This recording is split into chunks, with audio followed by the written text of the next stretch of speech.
You ask Tiger to solve. This deals with linear equations with one unknown.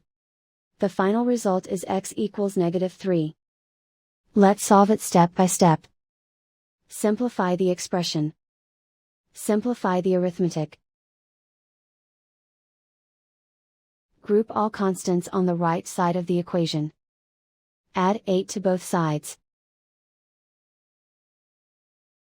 Simplify the arithmetic.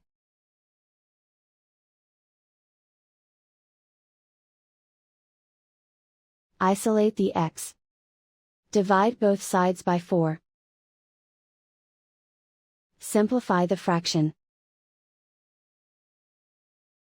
Find the greatest common factor of the numerator and denominator. Factor out and cancel the greatest common factor.